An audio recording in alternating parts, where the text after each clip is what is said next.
time I'd like to open up the floor for Q&A. So if you have any questions for Peter or for Jason, please go ahead and enter them now into your Q&A box.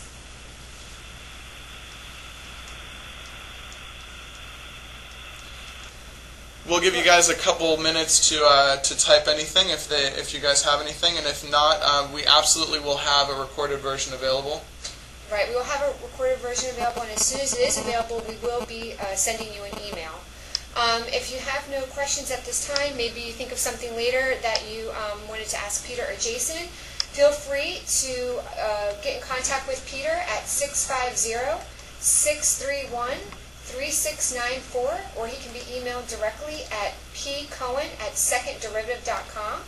If you have any questions for Jason Gary, he can be reached at 954-302-5340, or you can email him at marketing@runaware.com.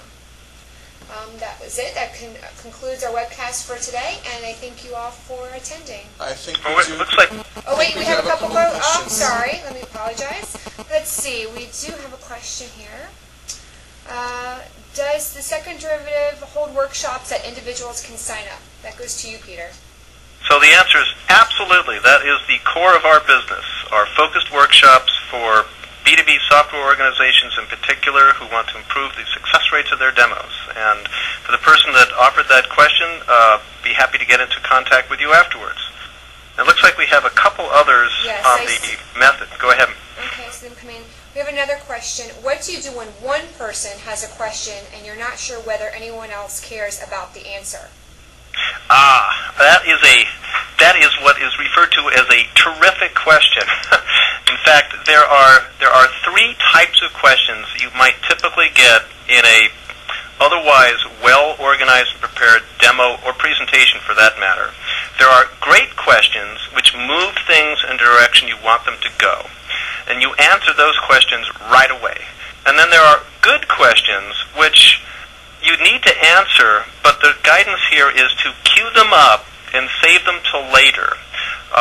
In our workshops, we teach a wonderful method for doing this in a way that embraces the audience and yet defers those questions until the Q&A period using a whiteboard or a flip chart as a parking lot or not now lists. So the short answer is, if you've got one person who asks a question, you're not sure whether or not the others in the audience are really interested, if it's going to interrupt your flow, treat it as a good question, write it down, and queue it up for the Q&A period.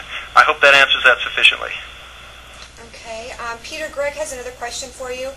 What do you recommend if your vision does not resonate with what the customer is looking for prior to giving the great demo? That is a challenging situation. That suggests that you are out of alignment with respect to what they're looking for and the capabilities that you are planning to deliver. If that's the case, it is probably too early to give, well, certainly too early to give a detailed demo. What you may want to do, well, number one, what you want to do is have more of a conversation and a discussion.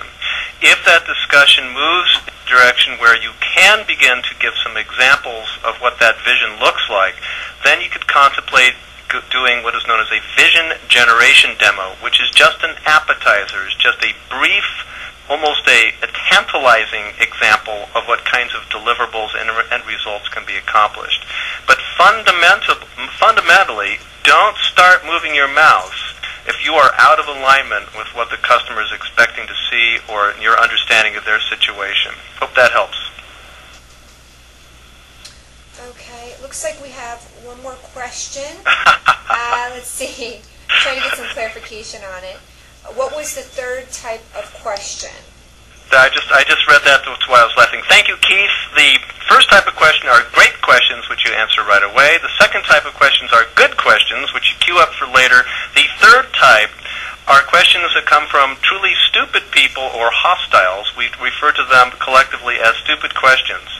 So I'll ask you guys the question, have you ever been in a demo situation where there was somebody who did not like you, did not like your product, did not like your company, felt that it was their obligated purpose in life to torture the vendor? If that's the case, the process you use, which we share in our workshops and seminars, is to treat that as a good question, manage it carefully, and queue it up for later. You write it down, You review your understanding with it, and then you let the hostile know that you're going to address it during the Q&A period along with all the other good questions. This is a process, when we walk through it, it works absolutely wonderfully. It often shuts down hostiles, and in fact, you'll sometimes see that the hostiles' workmates will tell them to pipe it down. So I hope that answers your, what is the third type of question? Okay, looks like we have a question for Jason here. Don wants to know, how do Runaware clients use TestDrive to increase their qualified leads, mass mailers, etc.? So Runaware clients usually use TestDrive to increase qualified leads by including TestDrive in all of their online marketing, be that search engine marketing, obviously on their website, in emails to current clients, new prospects. They pretty much use that in all aspects of marketing, and not only that, but the sales force has it at their disposal as well. So if they get a phone call from a client or meet a client at a trade show, they can always refer them to the TestDrive as another source to learn about the software that they're selling.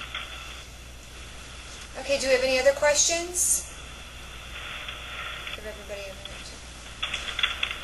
Okay, is Runaware used in a business-to-business environment? Absolutely, yes.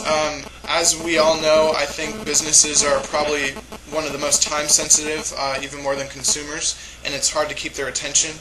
There are several clients that you can view on the Runaware website that are B2B model and do use it in that environment, not just a B2C model. Any other questions?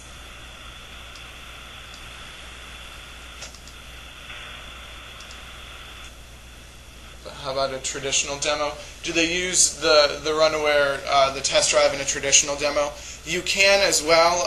Actually, a large way that our sales force demonstrates the TestDrive is by getting in a GoToMeeting and actually showing the TestDrive through the GoToMeeting.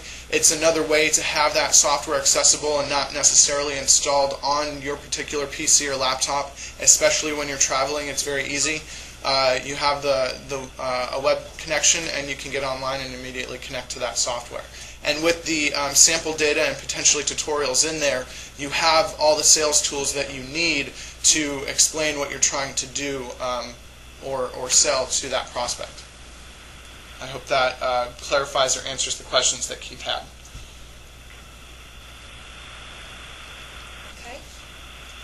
Anything else?